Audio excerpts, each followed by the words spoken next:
5 muscle building and diet mistakes जो एक beginner अपने ट्रांसफॉर्मेशन जर्नी के दौरान करता है। हम इस वीडियो में यही 5 चीज़ें डिस्कस करेंगे।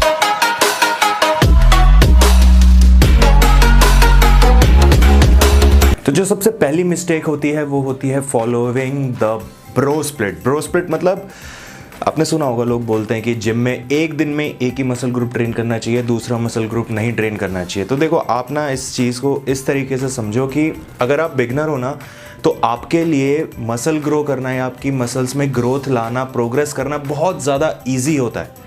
क्यों? उसको बॉडी बिल्डिंग के लैंग्वेज में न्यूबी गेन्स बोलते हैं। बिकॉज आपने पहले कभी लिफ्ट नहीं किया, आपने पहले कभी वर्कआउट नहीं किया, तो आपकी जो मसल्स है ना वो बहुत जल्दी ग्रो होंगे। तो ब्रो स्प्लिट की वजह से क्या होता है ना, आपकी जो मसल्स है वो प्रोग्रेस तो करेगी लेकिन बहुत ज़्यादा टाइम लगता है, बहुत स्लो प्रोग्रेस होती है। तो फास्ट प्रोग्रेस और जल्दी प्रोग्रेस करने के लिए सबसे बेस्ट ऑप्शन ये है कि आप अपनी मसल्स, एक मसल को हफ्ते में कम से कम 2 से 3 बार ट्रेन करें। 3 भी बहुत ज़्यादा मैक्स होता है। मिनिमम टू मिनिमम कम से कम 2 बार तो ट्रेन करें अपने कोई भी मसल, आपकी चेस्ट मसल हो, बाइसेप्स हो, बैक हो, लेग्स हो, कम से कम 2 बार वीक में ट्रेन करें।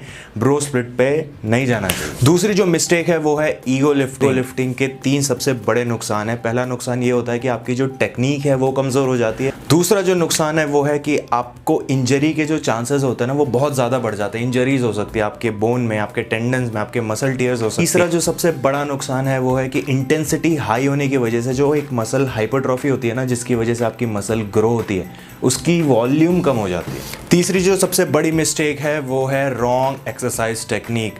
देखो यार, सबसे बेसिक चीज़ और सबसे इंपॉर्टेंट चीज़ यही होती है। अगर आपकी टेक्निक सही नहीं है ना, तो आप कितना भी वेट लिफ्ट कर लो, आपकी मसल ग्रो नहीं होगी। आप जिम में गए, आपने कोई भी एक्सरसाइज स्टार्ट की, आप उस एक्सरसाइज की सही टेक्निक्स के बारे में पता करो, स्टडी करो, थोड़ा रिसर्च करो। कुछ जो आपके सीनियर्स हैं, जो एडवांस लेवल हैं, जिनको नॉलेज है, आप उनसे थोड़ा पता करो कि इसके एक्चुअल अच्छी टेक्निक कौन सी है इस एक्सरसाइज को परफॉर्म करने की। कभी भी गलत टेक्निक से मसल गेन नहीं हो। चौथी जो मिस्टेक है वो है नॉट ट्रेनिंग हार्ड इनफ। देखो यार, मजाक वाली बात नहीं है, बट क्या होता है ना कि लोगों को लगता है, या जिम में लोग बोलते हैं ऐसा, कि हम अपने कंफर्ट जोन में रहकर अपनी मसल ग्रो करना चाहते हैं। तो यार देखो, ये बात ना गांठ बांध लो कि अगर आप अपने कंफर्ट जोन में रह के मसल बिल्ड करना चाहते हो ना, तो एक पोजीशन पे जाने के बाद आपकी मसल ग्रोथ रुक जाएगी। आपको अगर आगे अपनी मसल्स में ग्रोथ लाना है, आपकी अपनी फिजिक में ग्रोथ लाना है, तो आपको अपने कंफर्ट जोन से बाहर निकलना पड़ेगा। 3 ऐसे फैक्टर्स हैं जो आपको आपके कंफर्ट जोन से बाहर निकालते हैं। पहला है टाइम अंडर टेंशन, दूसरा है अंटिल द फेलियर, और तीसरा है प्रोग्रेसिव ओवरलोड। अब ये तीनों ऐसी चीज़ है ना, ये अपने आप में एक टॉपिक है, ठीक है। इन तीनों चीज़ों को एक्सप्लेन करना बहुत लंबी वीडियो बन जाएगी, बहुत ज़्यादा टाइम लग जाएगा, तो उसके लिए मैं एक स्पेशल वीडियो बनाऊँ। तो अभी अगर मैं शॉर्ट में समझाऊँ तो टाइम अंडर टेंशन मतलब आप एक वेट को, जैसे अगर आप बाइसेप कर्ल्स कर रहे हो, तो आप एक पोजीशन पे ले जाके वेट को कितने टाइम तक होल्ड कर सकते हो, ये होता है टाइम अंडर टेंशन। दूसरा है until the failure. Until the failure मतलब आप मैक्स टू मैक्स कितने रेपिटेशंस मार सकते हो अपने, मतलब लिटरली पूरे फेलियर तक, कि जिसके बाद आप एक रैप भी ना निकाल पाओ, एक रैप निकालना भी आपके लिए मुश्किल हो जाए, वो होता है अंटिल द फेलियर। और तीसरा जो है वो है प्रोग्रेसिव ओवरलोड। प्रोग्रेसिव ओवरलोड मतलब आप अपने वर्कआउट में, आप अपने वर्कआउट सेशंस के बीच, अपने वर्कआउट प्लान के बीच कुछ ऐसे चेंजेस करें जिससे थोड़ा और इंटेंस हो जाए, आपका जो वर्कआउट है वो थोड़ा और इंटेंस हो जाए। टाइम टू टाइम अपने वर्कआउट प्लान्स में ऐसी चेंजेस करने से ना आपकी जो ग्रोथ है वो बहुत जल्दी हो जाती है और आपके गेनिंग के चांसेस बढ़ जाते हैं। 5वीं और सबसे इम्पॉर्टेंट गलती जो है वो है ओवर ईटिंग।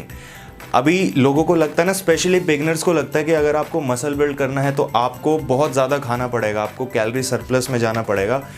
कैलोरी सरप्लस में जाना पड़ेगा वो ठीक है, but over eating sadly that's not true. आपको ये चीज़ समझनी पड़ेगी कि बॉडी की एक रिक्वायरमेंट होती है, और जब आप बॉडी को उसके रिक्वायरमेंट से ज़्यादा कुछ देते हो ना, तो बॉडी उसको as a fat, as a glucose उसको अपने अंदर स्टोर कर लेती है।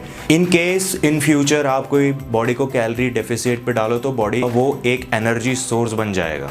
इसलिए अगर आप ये सोचते हो कि कैलोरी सरप्लस में जाना और ओवर ईटिंग करना दोनों सेम चीज़ है, तो ये गलत है। ऐसा नहीं होता। कैलोरी सरप्लस में जाना ज़रूरी होता है मसल बिल्डिंग करने के लिए, बट ओवर ईटिंग और कैलोरी सरप्लस का कोई आपस में लेना देना नहीं है। तो अब इसका सोल्यूशन क्या है? इसका सोल्यूशन ये है कि आपको अपनी कैलोरी काउंटेड रखनी है। आप अगर कैलोरी सरप्लस पे जा रहे हो तो आपको अपनी कैलोरी काउंट रखनी है, उसी हिसाब से आपको कंज्यूम करना है, आप जो भी कंज्यूम कर रहे हो, फूड कंज्यूम कर रहे हो, आपको वो उसी हिसाब से काउंट करके कैलोरी कंज्यूम करना है।